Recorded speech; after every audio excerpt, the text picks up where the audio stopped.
Hola, ¿qué tal? Soy Dani Mantilla y estamos aquí en Quinótico, en este set en el Festival de Málaga, patrocinado por Repsol, donde vamos a hablar de una comedia que no es algo que pase mucho en los festivales de cine. Por suerte, Málaga siempre ha apostado por ellas. Lo hizo hace 24 años con El otro lado de la cama, que estaba escrita por alguien llamado David Serrano, que ahora vuelve con una película que también dirige, como es Laponia. Bienvenido, David. Muchas gracias. ¿Qué es volver a Málaga para ti?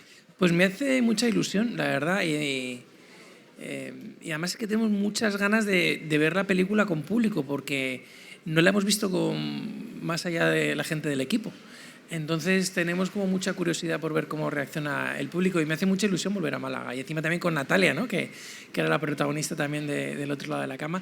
Además, aquel pase del otro lado de la cama fue alucinante, o sea, cómo reaccionó la gente, cómo recibió la película, fue muy emocionante. Así que nada, ojalá hoy pase más o menos lo mismo o que por lo menos la reciban con risas y con cariño.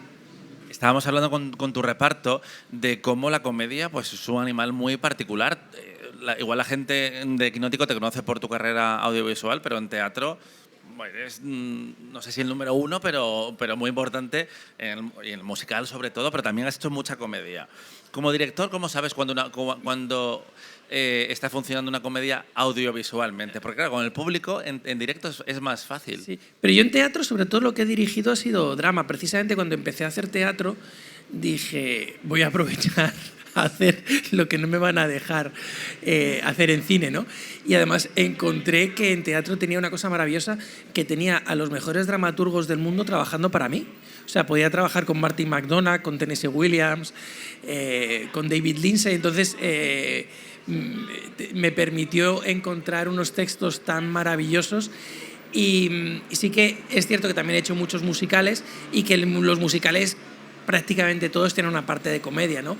Y es cierto que con el público, según van pasando las funciones, puedes ir modificando cosas, matizando cosas para que el chiste caiga mejor o peor.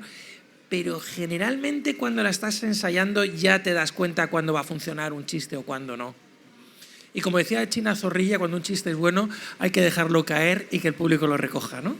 Hablabas que gracias al teatro estás trabajando con los mejores dramaturgos del mundo, así que yo entiendo que cuando decides hacer una película que también requiere mucho tiempo, tiene que ser por algo. ¿Por qué querías contar tú Laponia? Además ha sido la primera película que he hecho, que he dirigido, que no he escrito.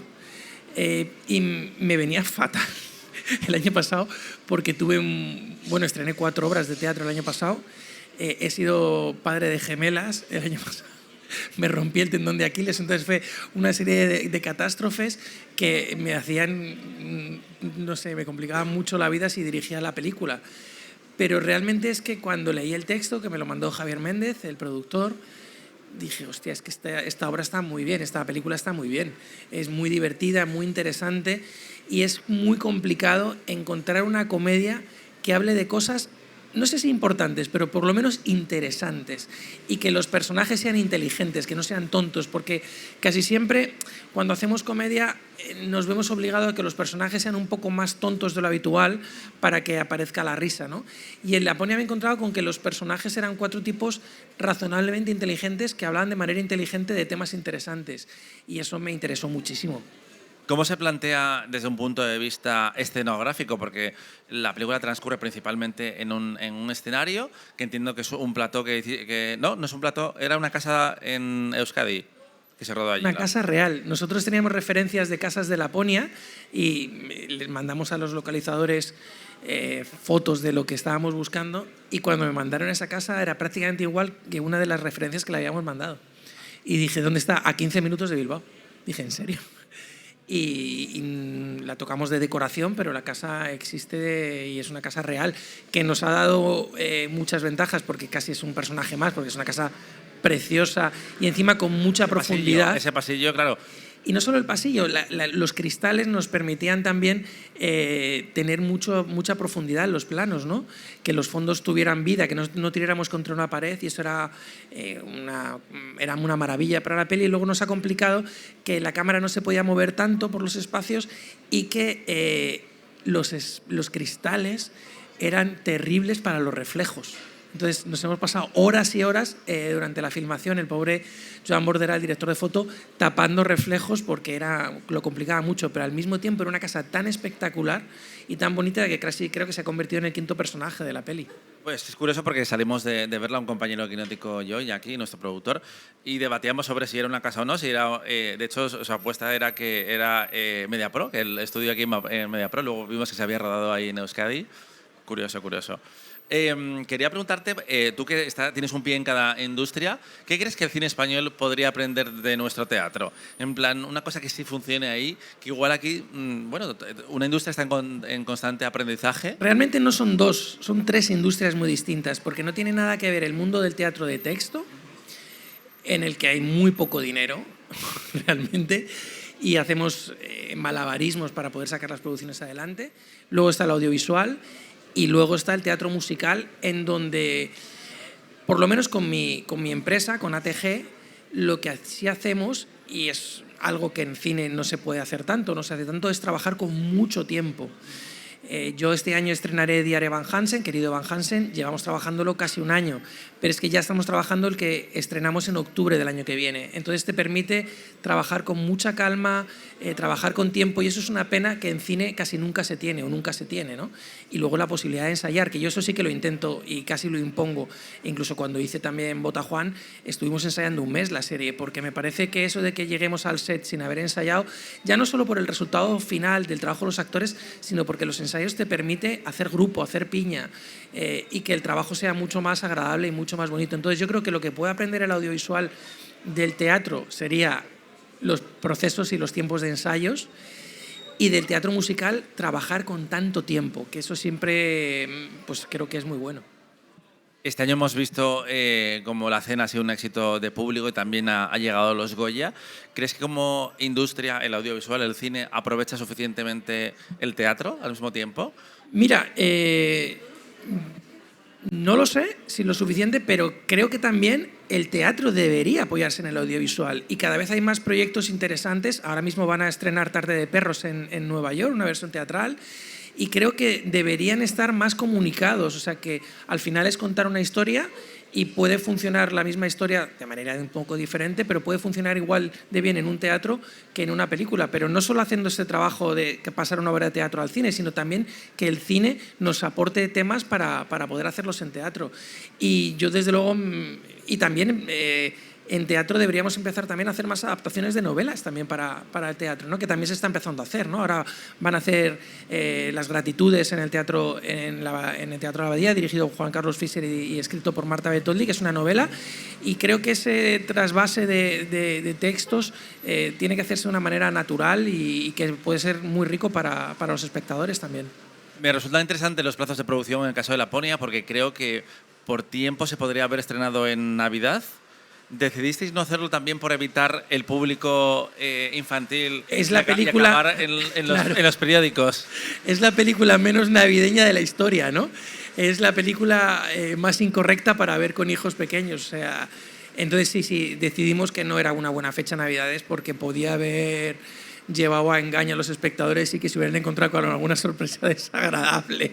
Convertiros en villanos. Totalmente, sí. Claro, sí, porque generalmente siempre solemos ver las pelis navideñas en Navidad. En Hambraga Navidad también va a llegar en primavera a España. ¿Cómo te planteaste la selección del casting? ¿Qué buscas? Porque, por ejemplo, vemos por primera vez haciendo un registro más similar a la comedia a Ángela Cervantes. ¿Cómo fue esa colección, esa configuración del póker? Bueno, el casting lo hizo Luis San Narciso, trabajé con él, evidentemente, y con su equipo. Trabajar con Luis es un placer y es una maravilla.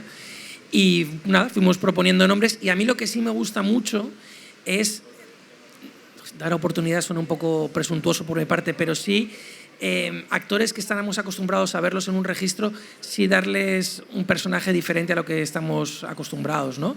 Entonces, hablamos, lo de Ángela sí que me costó un poco cuando me lo dijo Luis, pero nada, lo pensé un par de días y ves sus trabajos y dices que esta actriz es descomunal.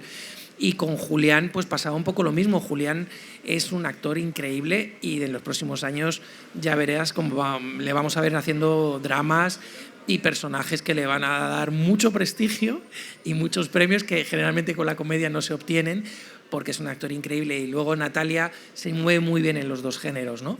Aquí la gran sorpresa fue encontrar a Bebion, que es un actor maravilloso y que sí que fue lo encontró Luis. El año pasado, de hecho, Julián ya hizo Los destellos con Pilar Palomero, que también venía de trabajar Ángela con ella.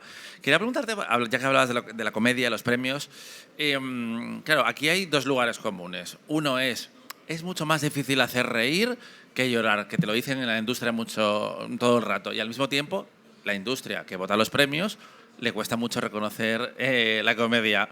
¿Qué lugar ves tú? Es que realmente es muy difícil conseguir una comedia redonda. Al ser un género creo que más complicado, yo creo que en la historia del cine hay menos comedias redondas que dramas redondos. Entonces, a la hora de terminar premiando una película, intentas que las películas sean lo mejor posibles, ¿no? Y entonces es más difícil encontrarte con una comedia que digas, se merece un premio. Yo creo que va más por ahí que por el género en sí, ¿no? Pero es que realmente es muy complicado conseguir una comedia que sea redonda. Vivimos en la era de la obsesión por las propiedades intelectuales. El año pasado, por ejemplo, se recuperó el universo del otro lado de la cama. ¿A ti te gustaría hacer algo con Días de Fútbol, reencontrarse con ese grupo 20 años después? Escribimos un guión, Diego San José y yo, en el que se reencontraban, creo que eran 15 años después, y Telecinco no lo quiso hacer. Entonces el guión existió. Es que Días de Fútbol, la gente con los años la recuerda como comedia, pero Días de Fútbol era bastante oscura y bastante chunga. Entonces, cuando se reencontraron en Telecinco con el guión que escribimos Diego y yo, les pareció que era demasiado... O sea, que querían una comedia más... feel good movie, como las llaman los ejecutivos, ¿no? Y no lo era realmente, y no la quisieron hacer. Y ha pasado una cosa muy bonita en los últimos años con Días de Fútbol, que el público se ha seguido reencontrando con ella, gente joven. O sea, yo flipo la cantidad de chavales de 30 años o de 25 que me hablan de Días de Fútbol, digo, que me sorprende mucho. Y ahora mismo, viendo que la película se recuerda mucho, que la gente la tiene mucho cariño, es mejor no tocarla. Entonces, ahora mismo, incluso si me ofrecieran la posibilidad de hacer una segunda parte, no lo haría. Te tengo que dejar marchar, que tienes que continuar más entrevistas. La Pony el 1 de abril en cines, hoy en el Festival de Málaga. Y nada, que sigas trabajando tanto y que lo veamos, David. Muchas gracias. Un placer. Gracias. Seguimos con más entrevistas en quinótico.es, la primera con K, la segunda con C. Hasta pronto.